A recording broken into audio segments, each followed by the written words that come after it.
Hey guys, welcome to our last lesson for surface area. Before we do a couple of days of review entitled Surface Area Word Problems. So, got a couple examples to do together, and then of course an assignment. So I'm going to read the first one to you. Maybe I'll slide over here so you can get an idea of what it looks. There we go. All right, let's do that. Two round cakes have diameters of 20 centimeters and 34 centimeters and are each 8 centimeters tall. The base of the cake and between the layers will not be frosted. To the nearest square centimeter, what is the surface area of the white frosting? Now, normally what I would do, and I'm going to do it anyway, is I'd talk a little bit about, I guess, different talents. I don't know if you've ever been anywhere where you've seen what somebody's been able to do and just kind of shaken your head and thought there's absolutely no way I could do that. So I'm just going to pick up the phone here and just show you a couple of cakes that a lady has made for my kids. She lives down the street and I just think they're pretty cool. So here we go. Oh, wait a second. Okay, so there's that one. And, okay, now I gotta just alter it a little bit and click. And then this is one's my favorite. This is honestly what our trailer looks like, and that is a cake that she did. Anyway, I still find that unbelievable because I wouldn't have the foggiest idea as to what to do to get started on something like that.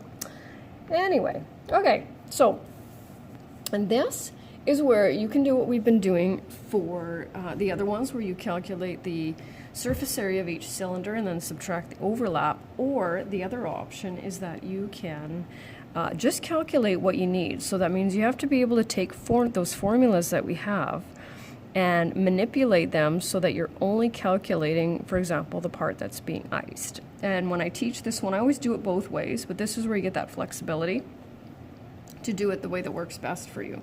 So the first way I'm going to do it is the way that we've typically done it. I'll calculate the surface area of both cylinders, and then I will subtract the parts that will not be frosted.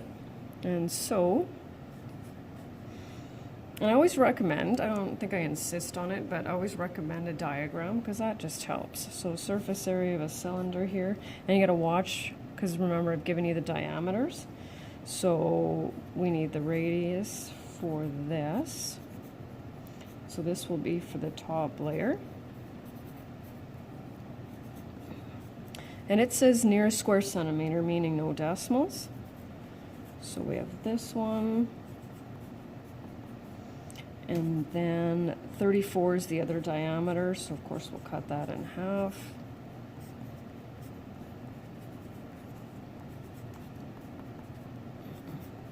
Now normally we would just subtract we'd double the area of the circle in between, right? And subtract that, excuse me.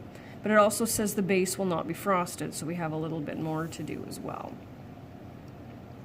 So for our overlap, kind of running out of room here, we're going to have two of those circles in the middle, so 2 pi r squared, and then one base, right?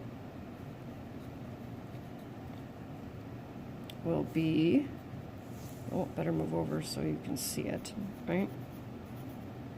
And again, units with everything, right? So then we'll take the surface area of the top layer, surface area of the bottom layer, and subtract the overlap. And that's what we get. I'm going to put one sentence. Oh shoot, sorry. There it is. I'm going to start paying attention here. And then the other way, so what I'm going to do is I'm just going to calculate, let me just pull it over here. I'm just going to calculate the area of this rectangle, because that area and the area underneath is going to make up for that overlap, right?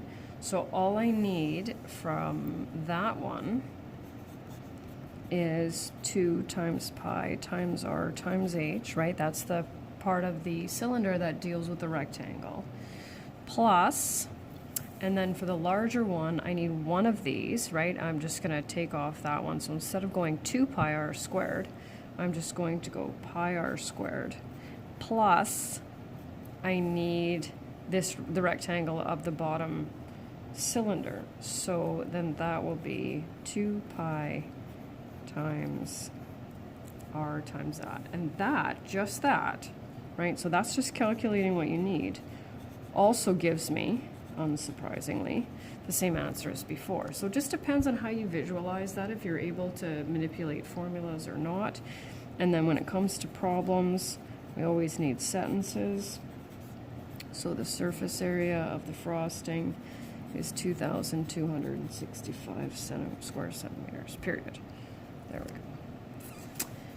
And then one more that, well, when I say we do together, I realize that just means me. It says calculate the surface area of the house to 1 decimal place. Include the walls, both sides of the roof, the floor, doors, and windows. So the way that I like to do this one, I like to do this one individually as well. We don't have to worry about any overlap at the moment. So the way that I set this up is, and I found it was kind of helpful, is just broke it down. So it doesn't really matter where you start, but I started with the floor. So I wanted to make sure I kind of had everything that I was dealing with, right? So the floor measures 9.6 by 12, and of course there's just one of them. So 9.6 times 12. And I did this just to help students, because I think one time I remember putting it up and just putting up a whole bunch of numbers, and somebody finally said, like, where are you getting these numbers from? Well, some of them anyway. So plus, and then I called this the front and the back, right?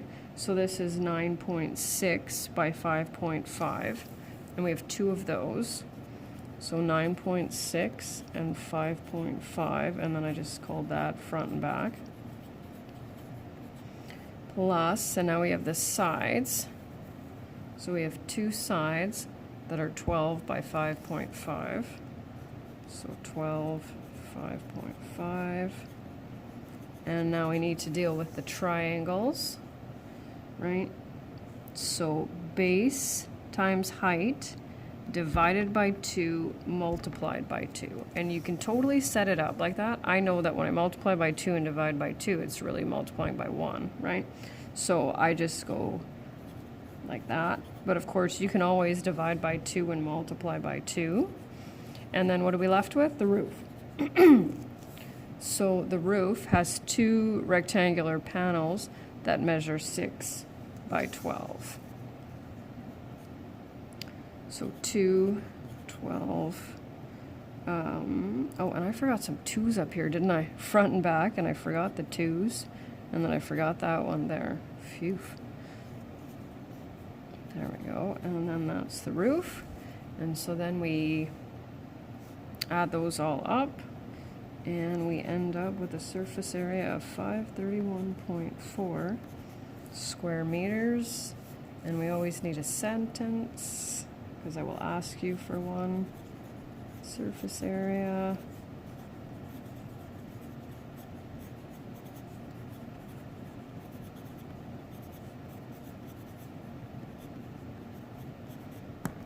There we go. All done.